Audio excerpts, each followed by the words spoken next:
الفائق الحراكي السيدة النائبة فاطمة ياسين. شكرا السيد الرئيس. السيد الأمين العام للحكومة، في البداية كنضم صوتي لصوتكم السيد الرئيس، وكنقول بأن فعلا الختام مسك، فالجميع بدون استثناء كنظن أغلبية معارضة يكنون كل احترام والتقدير للسيد الأمين العام للحكومة، وهذا أكيد ما جايش من فراغ، جاي لأن الجميع كيعرف المجهود اللي كديروه السيد الأمين العام. وفي الحقيقة بإمكان اللي كنطلبوه منكم مقارنة مع الإمكانيات اللي عطاكم راه كاين واحد الفراغ كبير. في البداية كنشكركم السيد الوزير على العرض القيم اللي درتوه واللي تضمن حصيلة وعمل نشاط الأمانة العامة للحكومة خلال السنة ديال 2025 والاعتمادات المرصودة لهذا القطاع برسم سنة 2026 باش تنزلوا البرامج المصدرة.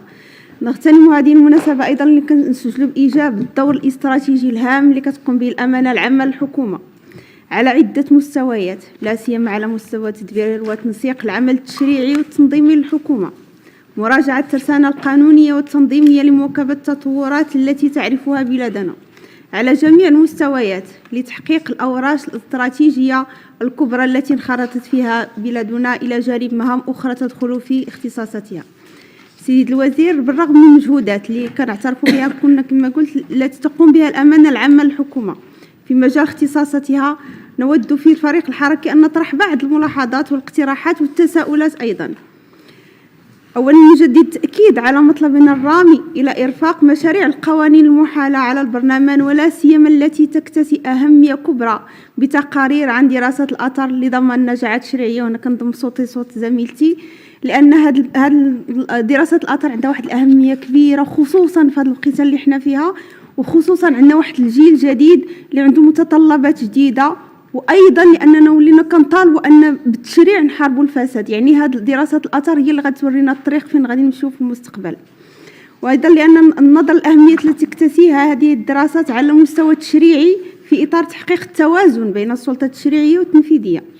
نؤكد ان هذا الاجراء في نظرنا من شانه الاطلاع عن اسباب ودواعي وجدوى اعداد مشاريع القوانين واثارها على المجتمع على المستوى الاقتصادي الاجتماعي البيئي والثقافي وغيرها، فضلا عن الإحاطة بالصعوبات المتوقعة لتنفيذها.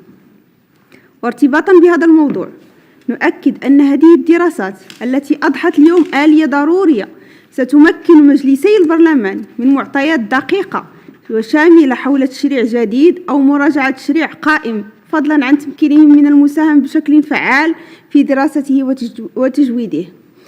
سيد الوزير، على مستوى آخر نثير بهذه المناسبة الإشكال المتعلق بإصدار نصوص تنظيمية لازمة لتطبيق القوانين. الأمر في نظرنا يشكل عائقا أمام تنفيذها وتطبيقها في وقتها على أرض الواقع. احنا ما يمكنش نهضروا على إصلاح تشريعي مع هذا البطء سيد الوزير، لأنه احنا كنعرفوا أن عندك مبررات ودائما كنسمعوها في الحقيقة وحنا معها، ولكن خصنا نشوفوا واحد الحل اللي يعطي اللي نشوف جوج مبررات ديالك نلقاو لها حلول، وفي نفس الوقت نلقاو حتى حنايا هاد في الوقت ديالها. هذا الامر راجع بالاساس لعدم الالتزام. كنعرفوا ان حتى هاد القطاعات الحكوميه ما كتلتزمش باجل اصدار هذه النصوص التطبيقيه، الامر الذي يعطل استكمال بناء النصوص التشريعيه التي تكتسي اهميه بالغه في مجالات مختلفه وتنفيذها على ارض الواقع. واحد الملاحظه، في المهضرنا سيد الوزير مع شي وزير على شي قانون تيقولنا راه قادره في الامانه العامه للحكومه، المهم كلشي كيعلق انه المشكل راه عندكم ماشي عندهم، وما كيوجدوا المشكل كيبقى عندكم نتوما.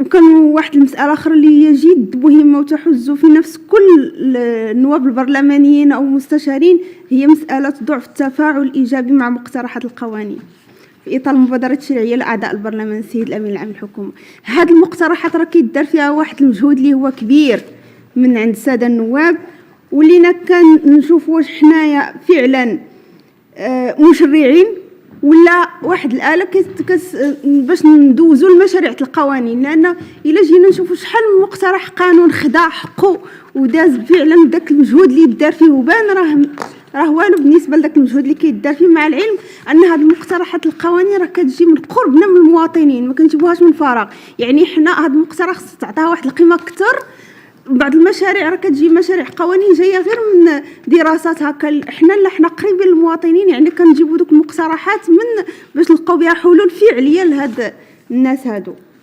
وايضا اغناء الحقل التشريعي وتقديم البدائل على مستوى التشريع في مختلف المجالات الاقتصاديه والاجتماعيه والمؤسساتيه وغيرها.